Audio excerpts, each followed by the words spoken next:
Esses dias meu filho colocou assim para mim, no WhatsApp. Eu falei, Fê, você quer fazer isso aqui, não sei o que lá? Ele colocou, SS. Eu falei, o que é SS? Ele falou, sim.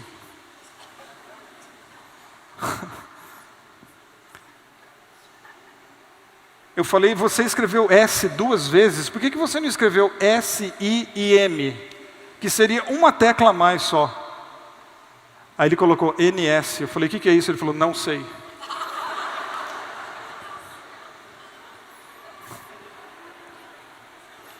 Entre outras, que hoje a gente precisa ter um dicionário para conversar com os filhos pelo WhatsApp. E de manhã eu saio de casa, meus filhos estão lá. E a família Doriana, eles estão rindo. Tem sucos de todos os sabores na mesa deles. No meu não tem, eu nem tomo café de manhã. E eu não posso tentar comparar a vida da minha família com a família da Doriana, simplesmente porque Doriana é uma propaganda, não é uma família. Aquilo ali não é real. Aquilo ali é um produto. E você não é um produto, você é real. Os tempos estão sombrios, todos os sinais estão sendo dados. Acorde enquanto é tempo. Jesus está voltando. Volte para ele antes. O mundo nos engana, mas a verdade é uma só. Deste mundo nada se leva. Não se deixe mais ser enganado pelos emissários de Satanás. Nosso propósito aqui neste canal é te convidar, todos os dias, para essa reflexão. Reflexão do dia. João 4, 43 a 54. Passados os 2 dias, Jesus foi para Galileia. Jesus mesmo tinha declarado, de fato, que um profeta não é reconhecido em sua própria terra. Quando então chegou a Galileia, os galileus o receberam bem, porque tinham visto tudo o que fizera em Jerusalém, por ocasião da festa. Pois também eles tinham ido à festa. Jesus voltou a Caná da Galileia, onde tinha mudado a água em vinho. Confie em Deus, Ele é dono do tempo.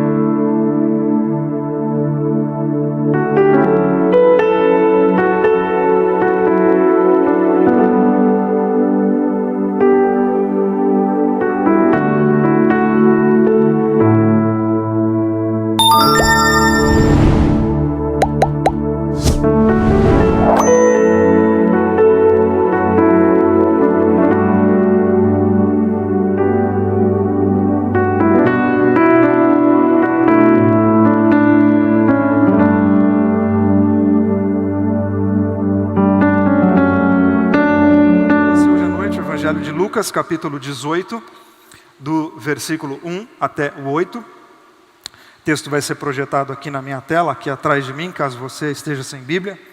Diz assim a palavra de Deus. Jesus contou uma história para mostrar que é necessário orar sempre, sem desistir. Havia um juiz em determinada cidade que não se importava com Deus nem com as pessoas. Mas uma viúva estava sempre atrás dele pedindo: meus direitos estão sendo violados, faça alguma coisa. E ele nunca dava atenção à mulher. Mas como ela não desistia, ele disse a si mesmo: não me importo com Deus e menos ainda com as pessoas, mas essa viúva não vai me dar sossego. Melhor eu tomar providências para que ela receba justiça. Do contrário, vou acabar maluco com essa insistência. Então o Senhor disse: vocês ouviram o que disse aquele juiz, apesar de ser tão mau? Por que pensar então que Deus não fará justiça ao seu povo escolhido, que sempre clama por ajuda? Acham que Ele não vai ajudá-los?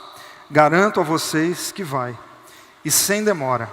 Mas a pergunta é: quanto dessa fé persistente o Filho do Homem vai encontrar na terra quando voltar? Você pode abaixar sua cabeça mais um minuto? Eu quero orar com você mais uma vez.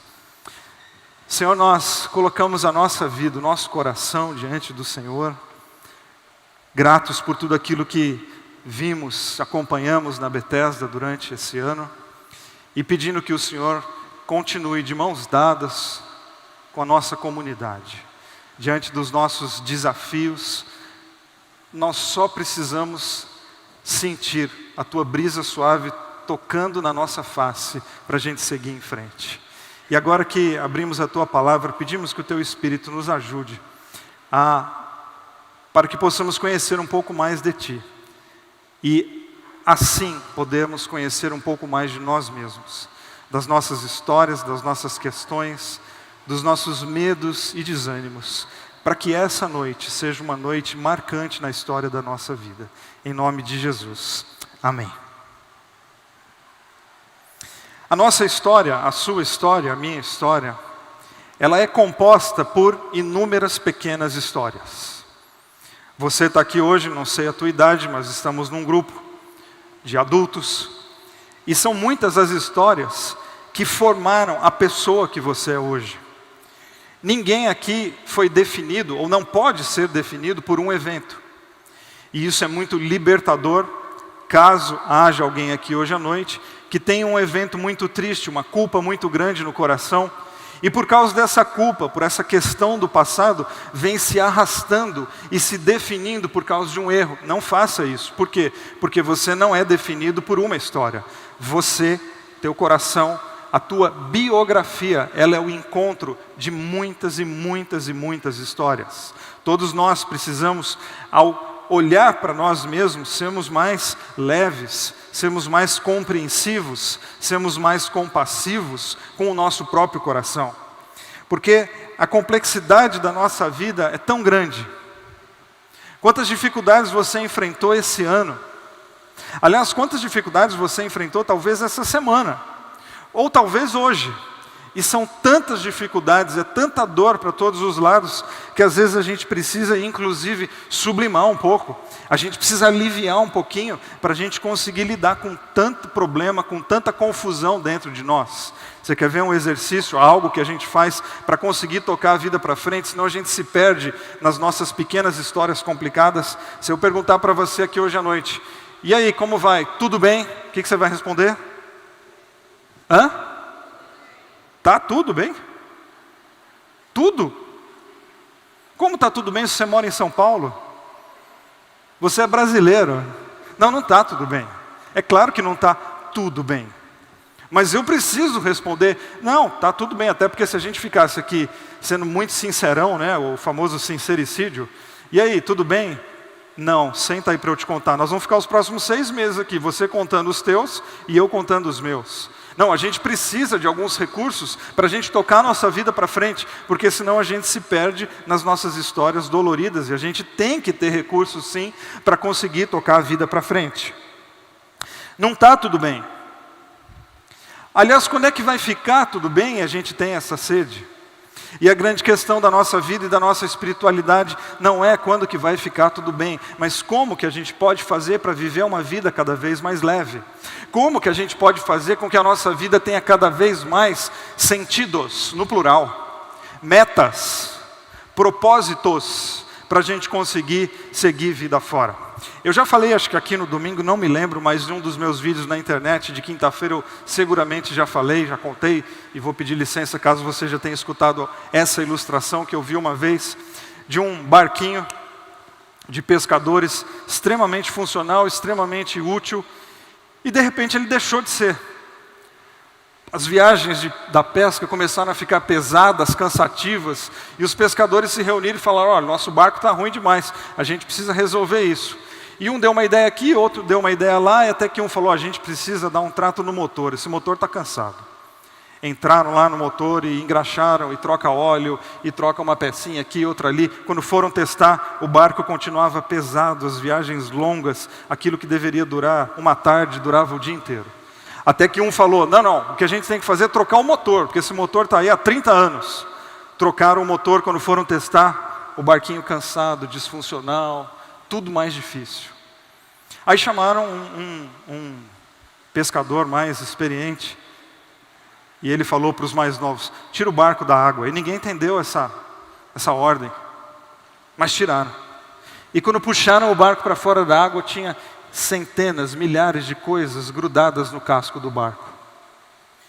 Porque ao navegar 30 anos em alto mar, muitas coisas foram grudando. Muitas coisas foram travando ali no casco do barquinho, e aquilo foi pesando, e aquilo foi deixando ele cada vez mais disfuncional, e as viagens cada vez mais pesadas. E o que é esse barco, senão eu e você que estamos há 30, 40, 50, 70 anos em alto mar, vivendo micro-histórias, e muitas delas vão grudando e vão deixando a nossa vida pesada.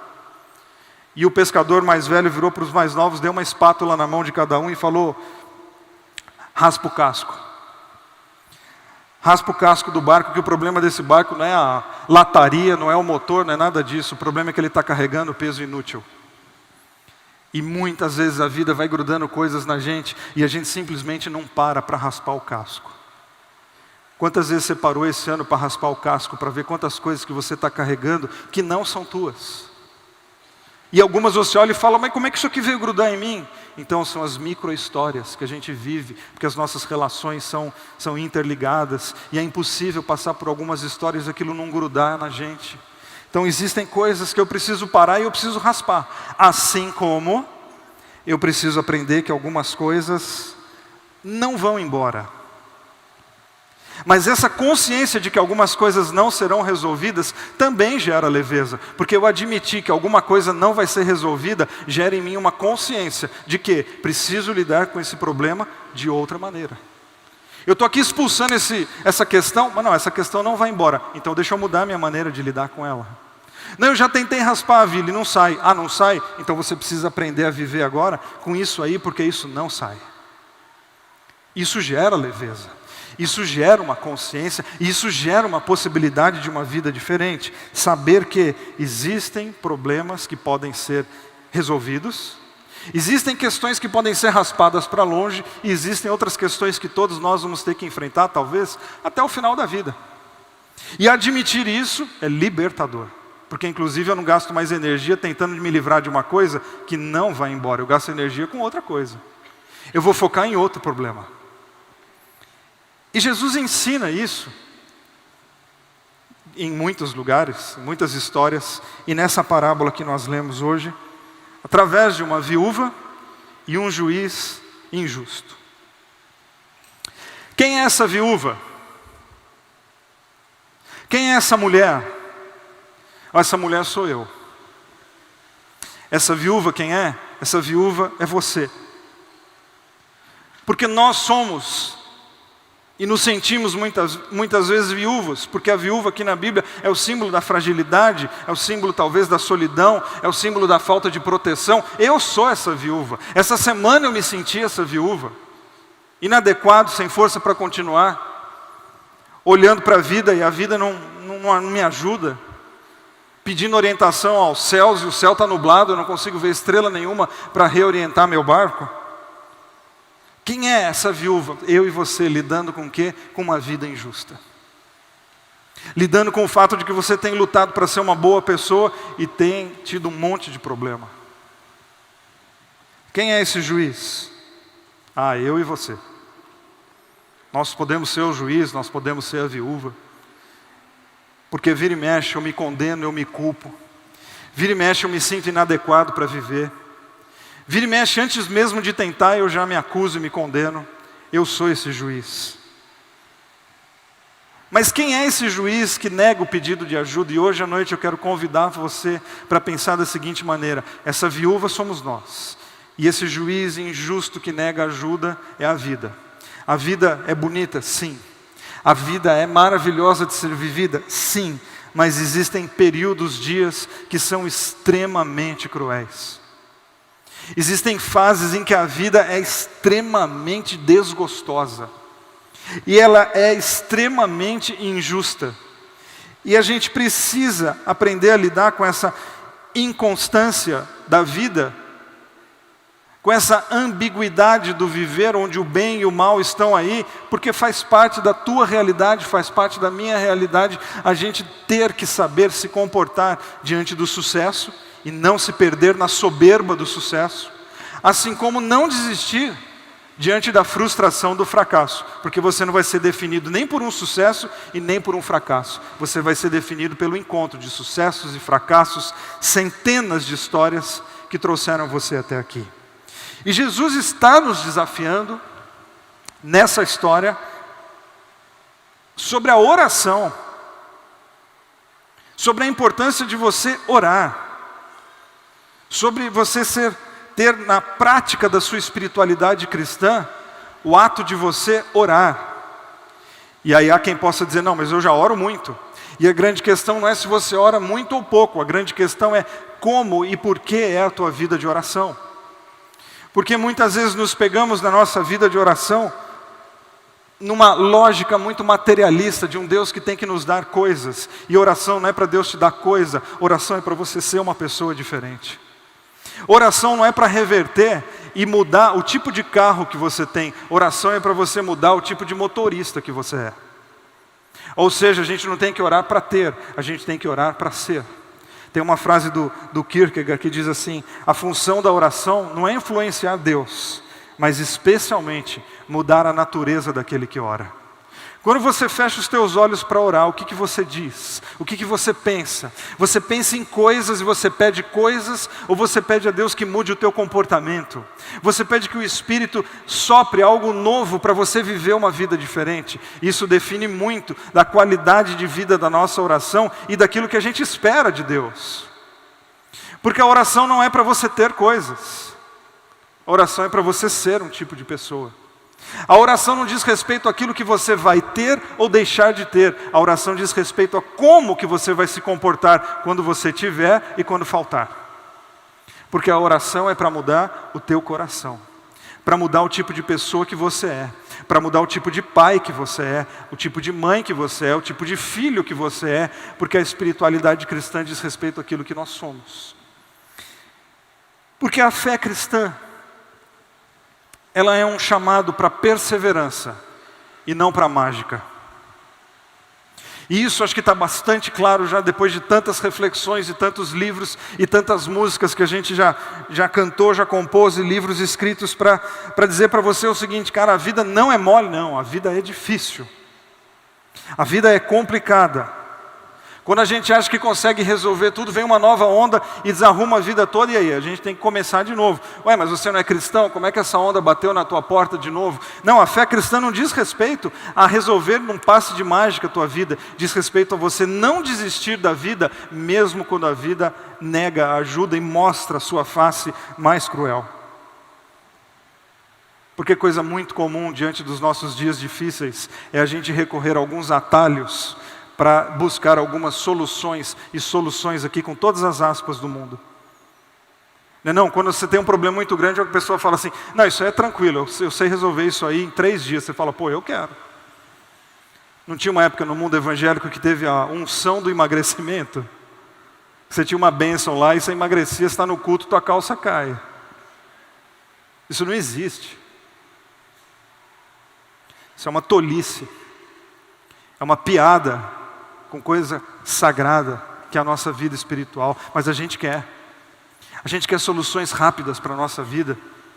E por isso a palavra perseverança, e eu escolhi hoje à noite para você não esquecer, ao invés de perseverança, a teimosia. A gente precisa de teimosia para lidar com a vida.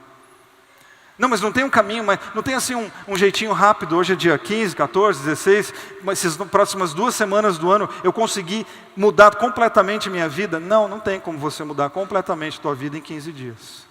E nem em 12 sessões. E não em 7 semanas de campanha de lugar nenhum. Porque você está vivendo do jeito que você está vivendo há 50 anos. E você acha que você vai mudar da noite para o dia? Não, a fé cristã não fala de mudança no estalar de dedos. A fé cristã fala de teimosia, de você entrar numa estrada e nessa estrada você ser moldado, você ser transformado. A gente tem que ter teimosia com a vida e não esqueça que existem alguns atalhos que deixam o nosso caminho mais longo ainda. E acho que você já deve ter entrado em algum que você falou, uma possibilidade de negócio que você falou, nossa, não, isso aqui vai dar certo, vou ficar milionário. E aí você quebrou a cara. E a pessoa passou o pé em você e te deu um rodo. Ah, mas estava tão fácil. Pois é. Porque alguns atalhos deixam a nossa vida mais complicada, mais difícil, e a estrada fica mais longa ainda. Mas a gente quer. A gente vive no mundo do expresso, das coisas rápidas. É a história daquele casal do interior, bem velhinhos. E eles moravam numa cidade bem do interior de São Paulo, nunca tinham visto um prédio na vida. E eles decidiram vir para São Paulo para ver um prédio. E vieram e trouxeram junto um netinho. Quando chegaram na rodoviária do Tietê, pegaram um taxista e pediram para levar na Avenida Paulista. Quando eles chegaram na Avenida Paulista, e eles olhavam aqueles prédios impressionados, falando, meu, como é que pode tanta gente viver assim, uma empoleirada em cima do outro, e esse trem não cair? E ele falou, não, já viemos até aqui, precisamos entrar num prédio. Ele pediu ao porteiro, o porteiro deixou ele entrar. O porteiro era da mesma cidade, porque o pessoal do interior ele se encontra em São Paulo, já viu? Ele entrou, e a senhora foi lá ver o jardim, o espelho d'água, e o senhorzinho era curioso que só vendo. Ele foi andando, de repente ele se deparou com uma salinha bem pequenininha, com um espelho, cheia de botão na parede. Ele olhou e falou, meu, o que você faz numa salinha dessa? Aí passou por ele uma velhinha, muito mais velhinha que ele. Entrou naquela salinha, apertou o botão, a porta fechou e sumiu. Ele falou, mas eu não saio daqui agora. 2 minutos depois a salinha voltou, abriu a porta, saiu uma menina novinha. Ele cutucou o neto e falou, vai buscar tua avó que nós vamos dar uma volta nesse trem aqui. Que é o quê? Os nossos desejos de transformações expressas. A oração forte, querido, não existe oração forte. Isso é uma bobagem do mercado religioso. O que existe na vida é teimosia. O que existe na vida é perseverança, e Jesus ensina isso através dessa história, através de uma mulher que está dizendo, eu estou sendo injustiçada, a vida está pesada, a vida está cruel, e tem um juiz que está olhando e dizendo assim, eu não me importo nem com você e nem com Deus. Mas ela insiste tanto, que chega uma hora que ele fala assim, meu, é melhor eu atender essa mulher, porque ela não vai parar. E a atitude da viúva é exatamente a atitude que a gente tem que ter com a vida. A gente tem que insistir, a gente tem que ir atrás da ajuda, a gente tem que bater na porta, e a gente tem que insistir, nem que a gente seja chato, mas a gente tem que insistir, porque você precisa conspirar a teu favor. Para cair de vez essa lógica, não, o universo conspira ao teu favor, não conspira, o universo nem sabe que você existe. Quem tem que conspirar ao teu favor é você. Quem tem que lutar pela tua vida é você. Quem tem que bater na porta do juiz dia e noite é você. Quem tem que correr atrás de dar sentido à tua vida é você. E por que às vezes a gente desiste desse caminho mais longo da teimosia? A gente queria a solução rápida, por causa de um negocinho maldito do nosso tempo, chamado, sabe o quê? Imagem e status. A gente é preocupado demais com a nossa imagem, e a gente não pode pedir ajuda, porque pedir ajuda é falência. Sabe qual é o problema de um monte de casal aqui na Bethesda? É que vocês não pedem ajuda. E vocês ficam fingindo que está tudo bem. E seria muito mais produtivo vocês baterem na porta e falar ajuda, porque a casinha aqui está caindo. Mas como é que nós vamos pedir ajuda? E todo mundo vai saber que nós temos um problema. E daí? E daí? Você está vivendo para alegrar geral, ou você está vivendo para ter uma vida em paz? Você está vivendo para os outros, para satisfazer a felicidade alheia? Ou você está vivendo para cuidar do teu próprio coração e da tua família? Não, nós somos visuais. E a gente devia ser como uma viúva. O pessoal está achando que você está pedindo ajuda demais. Meu, problema do pessoal. Isso é um problema deles, eu estou cuidando dos meus. Mas a gente foi infectado pelo vírus da família Doriana. Lembra da propaganda da Doriana? Que é aquela família que de manhã eles estão lindos, felizes, arrumados e sorrindo. E numa terça-feira qualquer eles têm uma mesa de café da manhã que parece de hotel. Eu todo dia de manhã, quando eu vou levar meus filhos para a escola, eu me sinto um fracasso quando eu lembro da propaganda da Doriana. Que eu penso assim, cara, se aquilo ali é o padrão de uma pessoa de sucesso, eu dei ruim grande. Porque os meus filhos de manhã, eles sequer falam comigo. Que eu falo, bom dia, eles falam, porque adolescente fala e é tudo, né? Esses dias meu filho colocou assim para mim, no WhatsApp, eu falei, Fê, você quer fazer isso aqui, não sei o que lá? Ele colocou, SS. Eu falei, o que é SS? Ele falou, sim.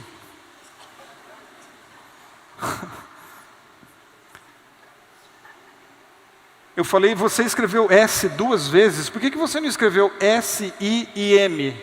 Que seria uma tecla a mais só. Aí ele colocou NS. Eu falei, o que é isso? Ele falou, não sei.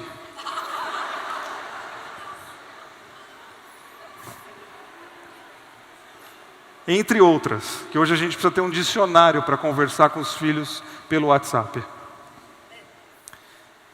E de manhã eu saio de casa, meus filhos estão lá. E a família Doriana, eles estão rindo. Tem sucos de todos os sabores na mesa deles. No meu não tem, eu nem tomo café de manhã. E eu não posso tentar comparar a vida da minha família com a família da Doriana, simplesmente porque Doriana é uma propaganda, não é uma família. Aquilo ali não é real. Aquilo ali é um produto. E você não é um produto, você é real. E você não vai conseguir resolver os problemas da tua vida no estalar de dedos. A gente vai precisar ser teimoso, a gente vai precisar perseverar. Esses sorrisos falsos, eles mandam um boleto emocional para a gente, mas é tão caro. Mas é tão caro, que às vezes fica difícil da gente pagar essa conta. A gente precisa insistir com a vida. A gente precisa insistir com a Betesda. Você precisa insistir no teu casamento. Você precisa insistir na tua vida profissional. Sabe por quê? Porque Jesus está falando do valor da oração. E lutar é uma maneira de você orar. Toda vez que você tenta, toda vez que diante de uma doença, do desemprego, do divórcio, de problemas da tua família, sejam eles quais forem, todas as vezes que você arregaça as mangas e diz, eu vou tentar, de alguma maneira você está dizendo, sabe o que? Senhor, muito obrigado pela vida, eu não vou desistir, porque entendo a vida como um presente teu e não vou permitir que ela escorra por entre os dedos. Isso também é orar. A gente acha que a oração é sempre a gente fechar os olhos e falar algumas palavras. Essa é uma das lindas maneiras da gente expressar o que sentimos, o que somos diante do Senhor. A outra é a gente ir para a sessão de quimioterapia, enfrentar aqueles duros minutos, mas de alguma maneira você está dizendo, essa química, esse remédio entrando nas minhas veias, eles de alguma maneira expressam aquilo que eu sinto em relação a Deus. Eu quero viver e eu vou dar trabalho para morrer. É isso. A gente precisa ser teimoso com a vida. Eu lembro da história de Davi e Golias. O Golias está lá, dia e noite, durante 40 dias, zombando de Israel, convocando as pessoas à luta. Os guerreiros, fingindo que não é com ele, se acovardando, se escondendo, e de repente Davi, um rapazinho ali, pastorzinho de ovelha, fala, o que é que está acontecendo? Eu estou interessado. Os primeiros que ouvem Davi falar sobre isso, falam, Davi, olha o teu tamanho, cara. E ele não dá ouvido para isso aí, ele continua. E ele continua querendo saber, e ele continua se interessando, e ele continua teimando. Ele falou, não, eu quero ir. E todo mundo falando, você vai lutar com Golias? Mas se enxerga, cara, tu é pastor de ovelha, cara. E ele não ouve isso, ele vai para o próximo até que ele chega diante de Saul, diante do rei. E o rei está precisando de um guerreiro que se dispõe a lutar com Golias. E quando Davi se apresenta, ao invés de Saul falar assim, pô, finalmente encontrei alguém. Sabe o que o rei fala para Davi? Ele fala, Davi, olha o teu tamanho. Você tem de vida o que Golias tem de guerra. Você não tem a menor condição. Aí o Davi desiste? Não. Ele fala, não admito. Eu posso ser pequeno, eu posso ser pobre, eu posso não ter estrutura, mas tudo que foi colocado na minha mão, eu tentei, eu fui atrás, eu cuido das ovelhas, e quando alguém ou algum animal tenta atacar, eu vou atrás, eu mato, eu liberto. E Davi de alguma maneira está dizendo assim, Saul, eu sou em favor da vida, e se a morte está batendo na minha porta, eu não vou cruzar os braços, eu vou enfrentar, porque eu vou dar trabalho para ela. E Davi vai para a guerra sem condição, sem estrutura, mas com uma coisa dentro dele, uma teimosia de que vale a pena a gente lutar, porque Deus está do lado daqueles que lutam. Tem uma frase do Winnicott que eu gosto demais, que ele diz assim, ó Deus, que eu esteja vivo no dia da minha morte. É Davi diante de Golias, é essa mulher diante do juiz. Olha, pode ser que eu morra hoje, mas tem uma coisa que a morte vai ficar sabendo. Eu estou vivo. E eu não desprezei a vida. Eu não deixei que ela passasse por entre os dedos e a minha história se transformasse num ajuntamento de histórias sem graça. Não, é a teimosia. A teimosia pode salvar a tua vida. Ou seja, a gente não pode cair nessa história de não fazer por causa da opinião alheia. A gente não pode deixar de fazer por medo, ou por falta de estrutura, ou por qualquer questão. Não, a gente precisa sim aceitar que às vezes a gente precisa recuar, que às vezes a gente tem que fortalecer, que às vezes a gente tem que mudar a estratégia, que às vezes, mas a gente não pode deixar de fazer, porque todo mundo que faz está de alguma maneira agradecendo a Deus pelo dom da vida. Qual foi a última vez que você foi teimoso com a vida? Qual foi a última vez que você perseverou, que você insistiu? Mas por você, não é pelos outros. Porque sempre que a gente fica se comparando com os outros, a nossa vida vira uma desgraça. Não, a gente tem que perseverar e continuar na corrida por nós mesmos. Vocês sabem que eu corro maratonas, né? Por influência do Ricardo, eu entrei nisso aí, já corri 13 maratonas. E sempre que eu estou no quilômetro 35, eu penso assim, o que eu estou fazendo aqui? Essa é a minha frase que vem. E geralmente nesse quilômetro 35, passa por mim umas senhorinhas. E elas passam mesmo, elas passam e vão embora, elas me deixam para trás. E eu falo assim, não vou perder para essa mulher não.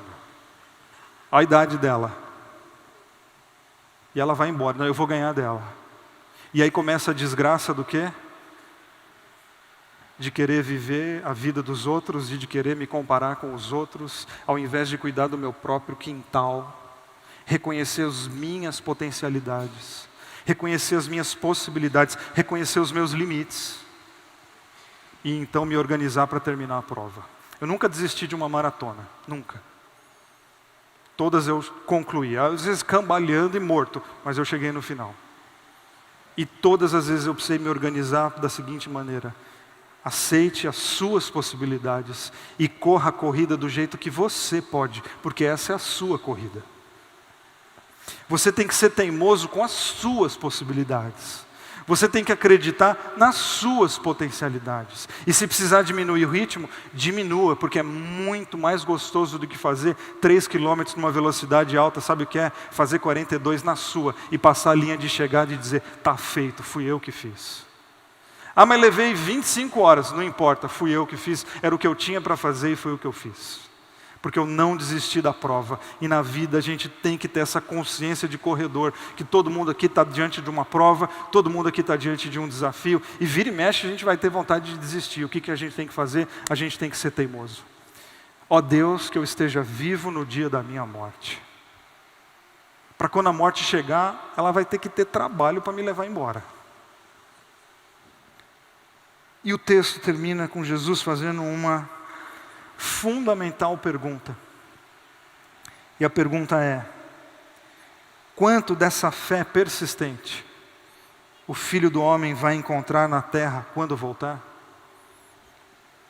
Jesus fala de uma viúva que está cheia de problema e ela é injustiçada.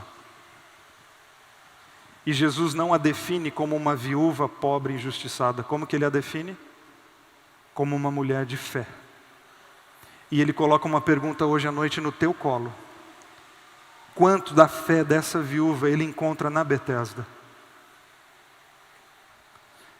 Quanto dessa teimosia em continuar lutando e vivendo, ele vai encontrar aqui hoje à noite? E isso é muito maravilhoso, isso que me encanta na espiritualidade da Betesda, que é essa responsabilidade. A resposta a essa pergunta, ela é sua. Como que é a tua fé? É a que fica fazendo estalar de dedos para ver se coisas mágicas acontecem? Ou a tua fé é a da perseverança, que vai dia após dia, luta após luta, acreditando que o dia de amanhã pode ser melhor, que nós vamos conseguir virar esse jogo, que nós vamos conseguir viver uma vida diferente, não no estalar de dedos e não do dia para a noite, mas num processo incrível de teimosia, de esperança, de resiliência, de resistência. Uma hora a gente vai poder olhar para trás e falar, a prova está concluída, a nossa vida mudou e fizemos isso de mãos dadas com o Senhor. Essa resposta é sua. Se você quer tornar a sua vida, o ano que vem, já que estamos apagando as luzes de 2019, inevitavelmente fazendo planos para o ano que vem, a gente tem que inserir o item da teimosia, de dizer, olha, o sistema todo está falando que é X, e que eu não tenho condições e que não vai dar. Pois eu vou continuar acreditando que Deus é por mim e isso basta. Meus amigos e irmãos, as coisas mundanas, às vezes, nos faz sentir que estamos vivendo um mundo de felicidades.